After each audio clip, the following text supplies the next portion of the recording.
Presiden Prabowo Subianto akan segera mengumumkan skema baru subsidi bahan bakar minyak, BBM, yang dirancang untuk meningkatkan daya beli masyarakat dan memastikan subsidi tepat sasaran.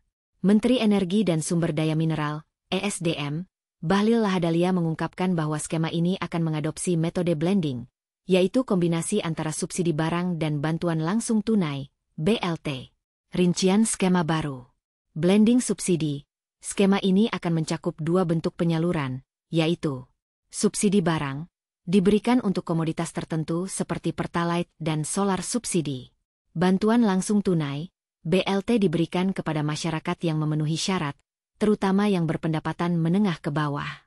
Kriteria penerima subsidi, subsidi BBM hanya akan diberikan kepada kendaraan plat kuning, seperti transportasi umum, sementara kendaraan pribadi tidak akan berhak menerima subsidi ini. Hal ini bertujuan untuk memastikan bahwa subsidi benar-benar sampai kepada yang membutuhkan. Tujuan kebijakan. Bahlil menekankan bahwa meskipun ada perubahan dalam skema subsidi, pemerintah tidak akan mencabut subsidi yang ada saat ini.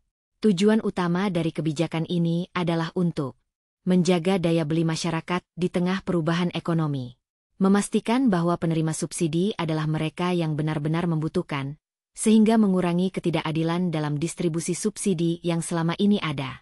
Pengumuman resmi. Bahlil menyatakan bahwa pengumuman resmi mengenai skema baru ini akan dilakukan oleh Prabowo pada waktu yang dianggap tepat.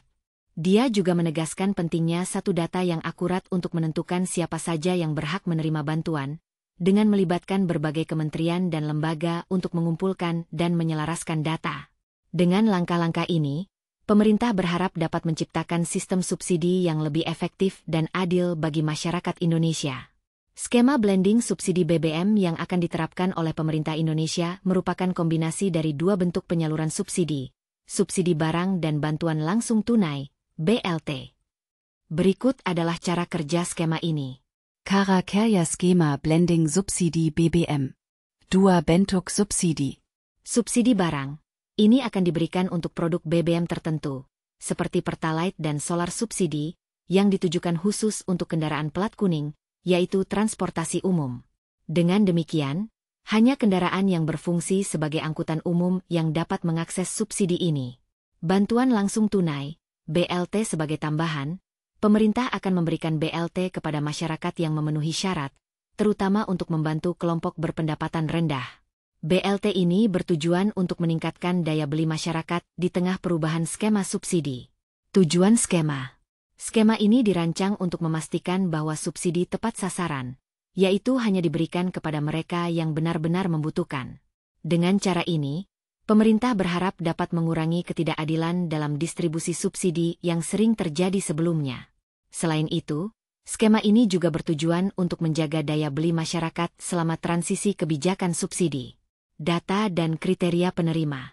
Untuk menentukan siapa yang berhak menerima subsidi, pemerintah akan menggunakan data yang diselaraskan dari berbagai sumber, termasuk data dari Kementerian Sosial dan Badan Pusat Statistik, BPS. Ini bertujuan agar penyaluran bantuan lebih akurat dan efektif. Kendaraan yang berhak mendapatkan BBM bersubsidi adalah kendaraan plat kuning, sementara kendaraan pribadi tidak akan mendapatkan akses ke subsidi tersebut. Implementasi dan pengumuman. Menteri Energi dan Sumber Daya Mineral, ESDM, Bahlil Lahadalia, menyatakan bahwa pengumuman resmi mengenai skema ini akan dilakukan oleh Presiden Prabowo Subianto pada waktu yang dianggap tepat. Rencana awal adalah untuk segera memulai penyaluran BLT sebagai langkah awal reformasi penyaluran subsidi. Dengan skema blending ini, diharapkan pemerintah dapat meningkatkan efisiensi penggunaan subsidi BBM dan memastikan bahwa bantuan tersebut sampai kepada masyarakat yang paling membutuhkan. Perubahan skema subsidi bahan bakar minyak, BBM, di Indonesia akan membawa beberapa perbedaan signifikan dibandingkan dengan skema sebelumnya. Berikut adalah perbedaan utama dan kriteria penerima subsidi BBM baru. Perbedaan utama antara skema subsidi baru dan lama. Bentuk penyaluran. Skema lama, subsidi BBM diberikan secara merata kepada semua pengguna tanpa mempertimbangkan kemampuan ekonomi mereka. Skema baru, subsidi akan berbentuk blending, yaitu kombinasi antara bantuan langsung tunai, BLT, dan subsidi barang, memastikan penyaluran lebih tepat sasaran. Kriteria penerima. Skema lama, Tidak ada kriteria yang jelas, sehingga banyak yang tidak berhak tetap menerima subsidi. Skema baru, penerima BLT akan diambil dari data masyarakat kurang mampu yang dikelola oleh Kementerian Sosial, serta data dari lembaga lain yang relevan, untuk memastikan hanya yang berhak yang menerima subsidi. Fokus pada kendaraan umum. Skema lama, semua jenis kendaraan dapat mengakses subsidi tanpa batasan. Skema baru, subsidi barang hanya akan diberikan kepada kendaraan plat kuning, transportasi umum, seperti angkot dan bus, untuk menjaga tarif transportasi tetap terjangkau. Data penerima yang terintegrasi.